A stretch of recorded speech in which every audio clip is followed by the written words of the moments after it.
हाय दोस्तों, आप लोग कैसे हो? सब लोग अच्छे होंगे और ठीक होंगे। आज की खबर है, आज की न्यूज़ है कि ऐप बैन पर चीन हुआ बेहाल। भारत ने कहा कि सुरक्षा के कारण किया फैसला।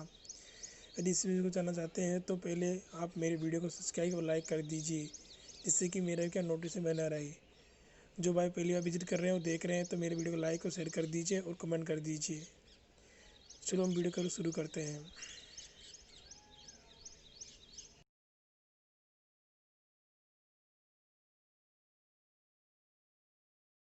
पेश आ रहे भारत ने अब उसे आर्थिक मोर्चे पर घेरते हुए देश के 59 चीनी ऐप्स पर बैन लगा दिया है और गूगल को अपने प्ले स्टोर से उन सभी ऐप्स को हटाने का आदेश भी दे दिया है।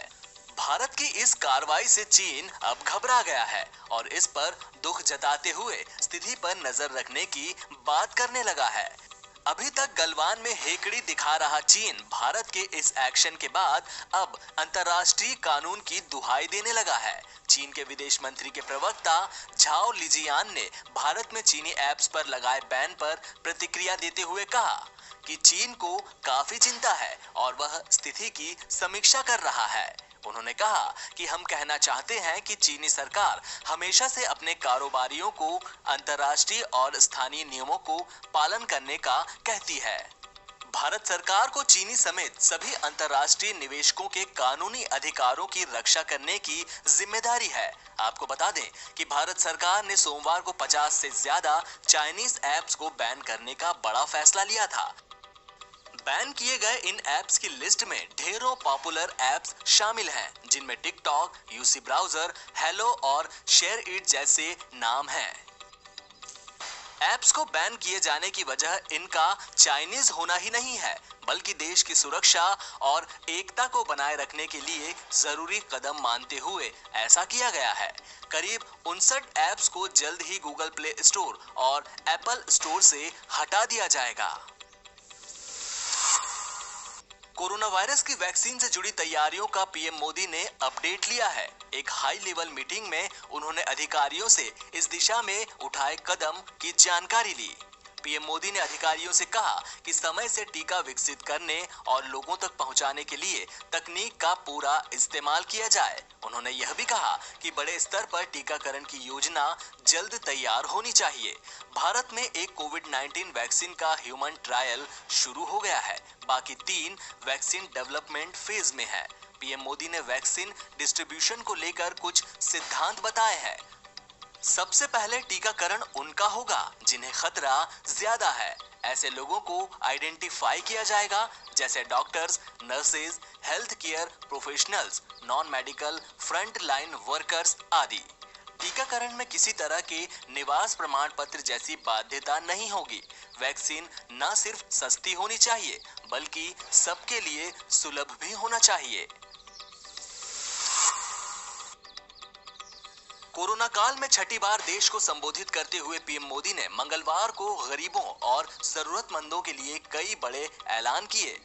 पीएम मोदी ने अपने संबोधन में कहा कि अब पूरे भारत के लिए एक राशन कार्ड की व्यवस्था होगी, यानी one nation one ration card. अपने संबोधन में पीएम मोदी ने और क्या कहा, सुनिए। अब पूरे भारत के लिए हमने एक सपना देखा है। कई राज्यों ने तो बहुत अच्छा काम भी किया है। बाकी राज्यों पर भी हम आग्रह कर रहे हैं कि इसको काम को आगे बढ़ाएं। और काम क्या है? अब पूरे भारत के लिए एक राशन कार्ड की व्यवस्था भी हो रही है, यानी एक राष्ट्र एक ration card, one nation one ration card. इसका सबसे बड़ा लाभ उन गरीब साथियों को मिलेगा जो रोजगार या दूसरी आवश्यकताओं के लिए अपना गांव छोड़कर के कहीं और जाते हैं। भारत और चीन के बीच चल रहे तनाव के बीच फ्रांस ने भारत की तरफ मदद का हाथ बढ़ाया है।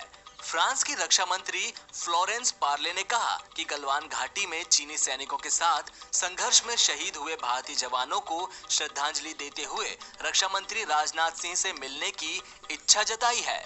उन्होंने सोमवार को रक्षा मंत्री को लिखे अपने पत्र में कहा कि वह दोनों के बीच जारी बातचीत पूरी करने की इच्छुक हैं। पर्ले ने कहा कि भारत और फ्रांस अच्छे दोस्त हैं। उन्होंने लिखा कि राजनाथ सिंह के नियंत्रण पर वे उनसे मिलने को तैयार हैं और बाकी की बची बातचीत को पूरा करना चाहती हैं। उन्होंने अपने पत्र में गलवान घाटी में शहीद हुए भारतीय जवानों के परिजनों के प्रति संवेदना प्रकट की। उन्होंने लिखा कि यह जवानों, उनके परिवार वालों और देश के लिए एक झटका है। इस मुश्किल घड़ी में मैं दोस्त भारत के प्रति फ्रांस सेना की तरफ से दोस्ती प्रकट करती हूँ। मैं आपसे आग्रह करती हूँ कि आप मेरी श्रद्धांजलि पूरी भारतीय सेना और शहीदों के परिवार वालों को दें। आपको बता दें कि भारत फ्रांस से 36 राफेल विमान खरीदने का सौदा कर चुका है। 27 जुलाई को अंबाला एयरबेस में भारत को 6 राइफल विमान मिलने वाले हैं।